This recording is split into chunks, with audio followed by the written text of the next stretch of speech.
after effects of what went down Sunday, gets out of our system, and guys get excited about competing and playing, and that's kind of what happened. We started off like they were pretty good yesterday. Their minds and spirits were pretty good, and we started off that way, but then we kind of turned that switch off, but we figured out a way to turn it back on, and it's good to get this one. Always good to win. Makes everyone feel better.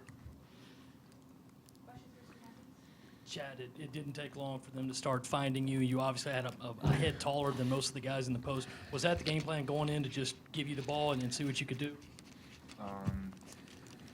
Not really. We didn't, coaches didn't plan for it, but in film I did see that we went really tall, and a huge credit for the team. They kept looking for me, and I was able to finish. Sid, kind of an interesting dynamic tonight. 5 players get suspended before the game. How did the team handle that difficult moment, and how did that maybe impact the approach going into tonight's game? Well, we focused on the task that we had. We didn't focus on the situation. We focused on the game that we had coming up, and try not to let it distract us. And the main focus was to win, and that's what we came out to do.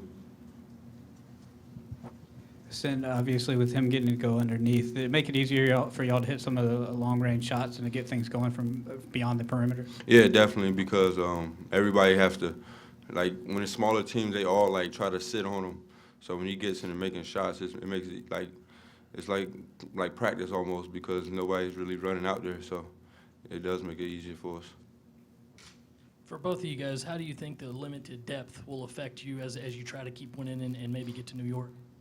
I mean, I think it'll affect us a little, but for the most part, I mean, we still have all the key guys. We still have all the guys that plays the 30-plus minutes a night. So we didn't lose any key guys, and I think that's the most important part. That all the games that we played this year, all the guys that played 30-plus minutes are still here and still playing. So for the most part, I think we'll be all right.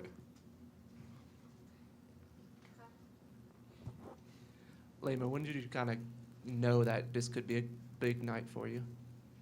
I brought up the first two baskets I made, and I felt like there was my challenge at the basket, and then I felt like if the team is going to keep giving me the ball, I'll keep trying to finish over the small guys. Any more student athlete questions? Last call? Okay. Thank you.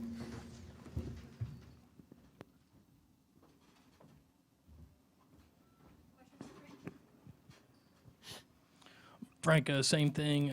They had, kind of a size disadvantage. You guys had Lamo in the middle. Was that the plan to just say throw it to him first option and see if he can score on that first basket?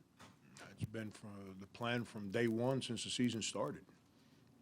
I don't think I've ever sat here and said, yeah, we got to shoot more threes. We led the country in free throw attempts with 3 weeks to go in the season because we throw it in there a lot, and that's a big part of who we are as a team. And I was happy with our decision making, our spacing, and passing the ball to the guys on our team. That usually helps, and it was good. It was good. They made 3 of their first 18 in the second half. Was it just ratchet up intensity, or did you change up anything y'all did? Yeah, we had a time out there where I aggravated everybody, and they actually got pissed at each other and mad at me, and from that point on, it just changed the whole dynamic of the game. And but that's what's fun to coach these guys. They don't get mad, roll their eyes and pull out their lower lip and cry because someone challenges them. They get excited about it, and they understood. We still had a little residue left on us from getting left out, and that hopefully this one. It's all I spoke about to the players after the game. Whatever happened between today and when we lost to Georgia, it's over. There shouldn't be any more negativity. I think I don't want to misspeak, but I think we're trying to play a game on Monday. I think that's what we're trying to do. We're going to be one of about 50 teams that are still playing on Monday. You got to be excited. that there's only 50 people that are still playing on Monday. So, hopefully we got to be a lot better defensively than we were today, but that's okay. That's all right.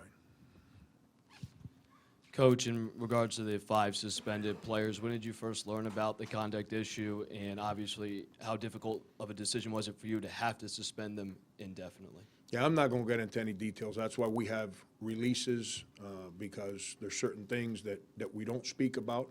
And if anyone in here is a parent, I think you would understand that no one needs to be speaking about other people's children publicly. Now, with all that, I will say this. Every single person in our locker room, when they get admitted to the University of South Carolina, not everybody gets admitted here. They have to understand that this is a special place, and there's certain things that we have to accept when we decide to play, coach, work, employ, whatever, here. And if you're one of the 13 that accept scholarships to play basketball, you have to realize that basketball's a privilege. It's not a right. No one has the right to play basketball. It's a privilege. And this is an educational process, and it's all about teaching and educating, and that's what our jobs are. Your fan base was obviously disappointed not to get into the NCAA tournament, but how nice is it to give them another home game, another chance to cheer this team on, even if it's in maybe the tournament they didn't want to be in? I can't speak for, no one's name's Nancy in here, is it? Can't speak for the negative Nancys. The people that want to keep complaining and crying. I can't worry about them. I never have, never will.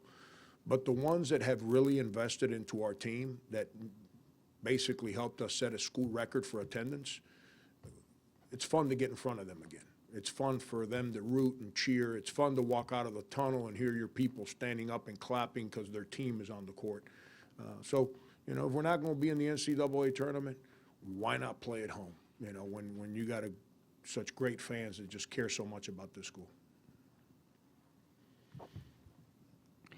Obviously, there's still more ahead, but as you're trying to build this thing up, how special is it to match a program record for wins?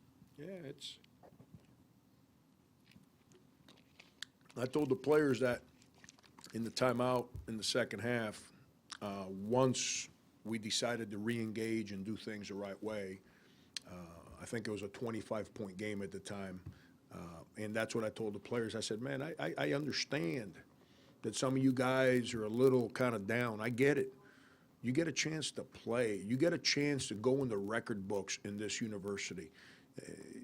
Win today, and you've matched the most wins in school history. They've been playing ball here for a long, long time with some incredible players, and you get to put your name on the record book for the most wins or tie in school history. You already set the record for regular season. Now you get ready to do this.